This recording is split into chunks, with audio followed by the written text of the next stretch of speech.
ओम नमः शिवाय। हर हर महादेव। आज कुछ बात करेंगे ओशो की। एक ओशो एक मुलाकात।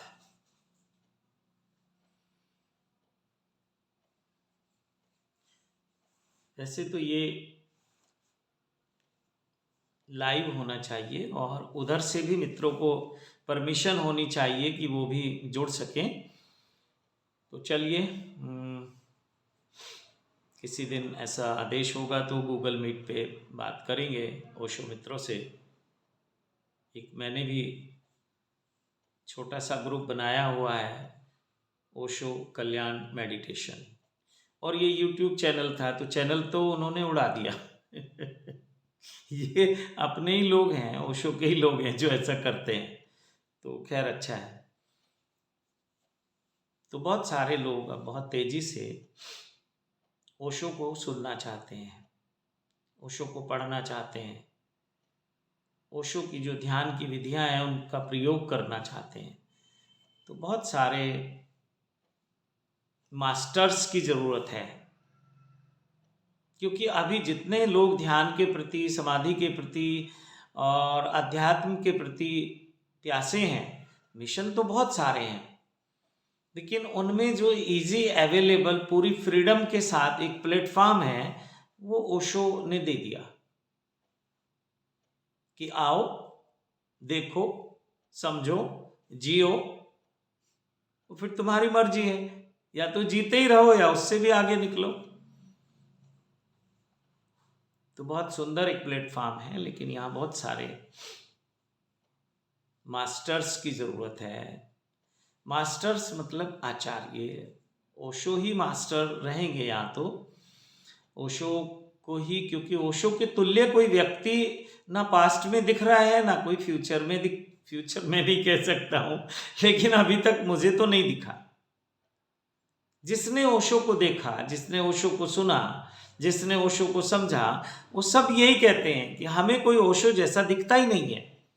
तो ओशो का अगर हम चित्र भी देख लें तो भी फिर हमें कोई ओशो जैसा गुरु मिलता नहीं है। तो इसलिए गुरु तो ओशो ही रहेंगे, लेकिन ओशो के उसमें भी एक कुछ ऐसी व्यवस्था हो। पर ओशो तो फ्रीडम के पक्षधर है ना, वो किसी व्यवस्था और सिस्टम के अगेंस्ट है ओशो। तो फिर भी मैं यही कहूँगा कि जो अनुभवी लोग हैं, जो जिनको लगता है कि हमने ध्यान की गहराइयों को छुआ है, तो वो जरूर शिविर लेने का काम करें, संचालन का काम करें। लेकिन बहुत सारे लोग शिविर के नाम पे क्या क्या कर रहे हैं। वैसे तो ओशो ने उनको भी फ्रीडम दे दी है, लेकिन वो तो करेंगे अपना काम, वो करते रहेंगे। लेकिन जो अच्छे लोग हैं, जो साधक हैं, उन्हें कुछ मित्रों की मदद के लिए बाहर आना चाहिए, आगे आना चाहिए। अब मजबूरी यह है कि कोई मास्टर नहीं मिलता है। अब स्वामी चैतन्य कीर्ति कितने कैंप लेंगे? मैं तो लगभग उनको 40 साल से जान रहा हूं। गजब की एनर्जी है उनके भीतर, क्या ऊर्जा है, कितना प्रेम है अपने गुरु के प्रति।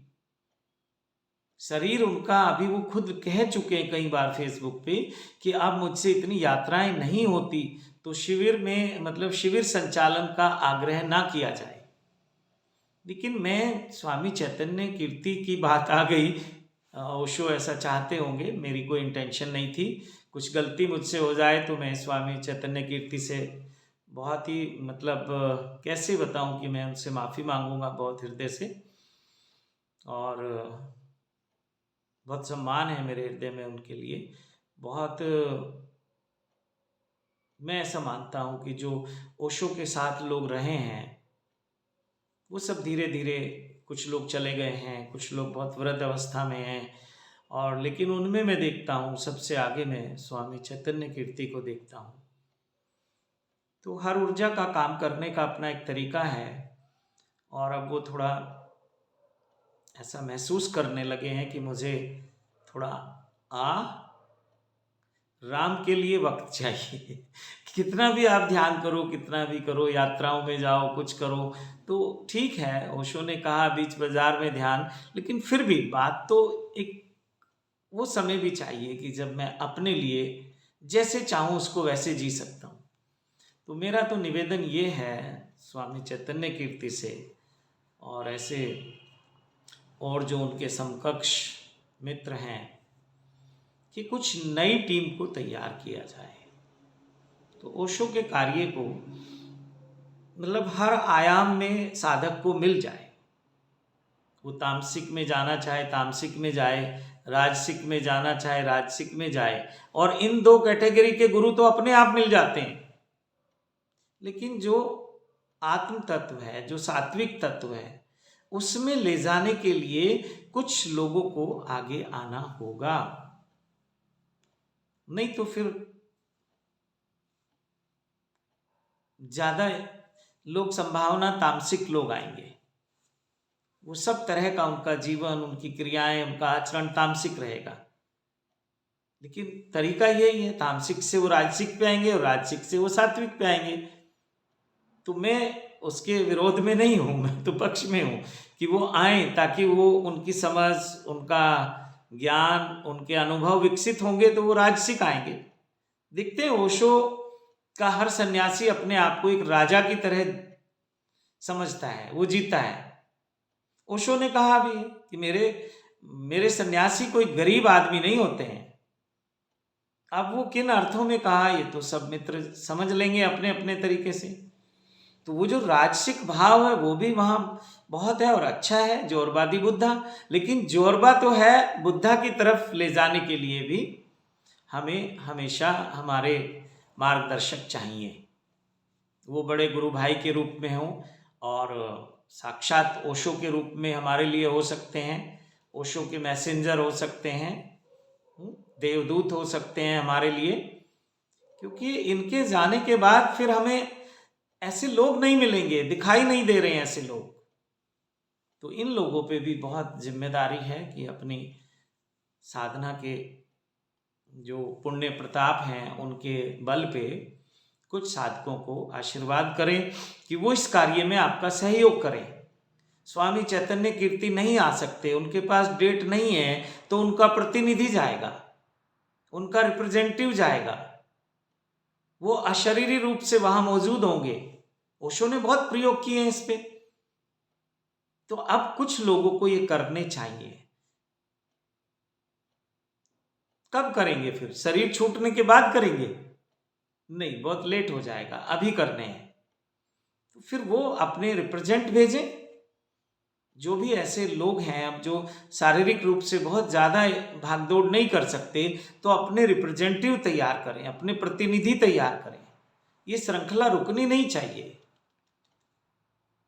ओशो कह के गए हैं कि ये या तो युद्धों की सदी है और या बुद्धों की है। तो युद्ध की भूमिका तो आप देख रहे हैं, चारों तरफ बिल्कुल तैयार है, चल भी रहे हैं युद्ध। लेकिन बुद्धों की श्रृंखला बनाने के लिए भी तो प्रयास सतत चाहिए।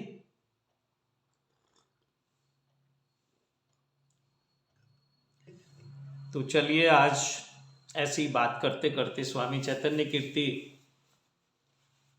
का पदार्पण हुआ, तो मैं उनको प्रणाम करता हूँ। और कुछ मेरे से उनकी गुस्ताखी में कुछ कहा गया हो, कुछ गलत अगर मैंने कह दिया तो मैं माफ़ी भी मांगता हूँ। तो ठीक है, इसी के साथ आप सबको प्रणाम। ओम नमः शिवाय।